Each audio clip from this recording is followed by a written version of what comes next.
Here in the state of North Carolina, is it? No, and that's pretty typical, isn't it? Usually we have a warm up in February and March, and then boom, the cold air comes back in April. We usually don't have our last frost and freeze in the Triad until like the second week in April. So it's not that unusual, and I think we're ready for it. We just don't really want it, right? Out there today, we had the gray skies, the rain, a real rain boot type of day. Plenty of wet weather as we saw rainfall totals close to 1/2 inch in most communities. And now we're getting set for the wind to blow us away and bring in the cold air. It's my least favorite wind direction, and that is out of the northwest. I may stay inside all day tomorrow. Northwest wind at about 15 to 30 miles an hour. You know me better than that. I'll be out in it. Wind advisory in effect for the mountains, and yes, some snow showers even possible in our mountain communities.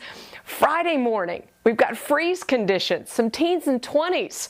Frost and freeze possible by Saturday morning as the wind lays down. That freeze watch is well in advance for not tomorrow morning, but for Friday morning. It will likely be upgraded to a freeze warning by tomorrow. You say, what do you mean? It's not so bad out there. No, it's still plenty warm in the Triad with temperatures close to 60 degrees. And yeah, the winds are still blowing out of the south in the Piedmont Triad, but on the other side of the front, that is where we have the cold air. And you can see the front not quite into the Triad, producing showers and thunderstorms, mainly to our east. The thunderstorms were today, so we're really lucky with that. We do have some showers that are going to come in behind the front, and as I mentioned, a little bit of wintry weather too.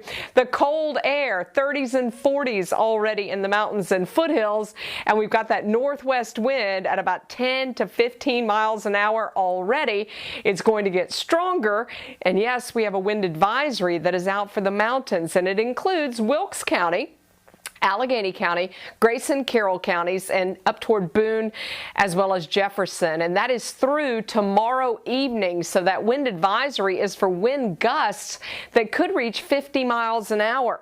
And with those types of winds, we could have some tree limbs knocked down. We should knock down some trees. That's possible too, even a few isolated power outages.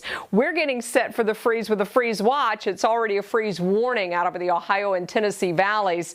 We'll likely see ours upgraded too as that colder air gets a little closer. You can see Louisville right now at 44 degrees, and we will likely not make it out of the 40s tomorrow, and even in the mountains, not out of the 30s. So we have the clouds. We do have a touch of wintry weather that kind of comes in quickly over the mountains and foothills, and then we clear out. We do have some sunshine for you tomorrow, but we've got that cold wind blowing, and those temperatures stay very chilly. More like January tomorrow with temps in the upper 40s. Northwest wind 15 to 30. It's going to make it feel like it's in the 30s for most of the day. I have to pull out the heavy coat again, the sweaters that I just put away. Now your 12-hour forecast for the foothills also has a windy day tomorrow, and it has the sunny skies, and that wind out of the northwest at about 15 to 30 miles an hour too. There could be some wind snow or some flurries in the foothills, and in the mountains we have some snow showers, not really anticipating much on the ground. In fact, maybe only a light dusting in some places that are on the west facing slopes and the highest elevations. There's your cold numbers: 27 Friday morning, 29 Saturday morning, but much warmer by Easter Sunday and into next week.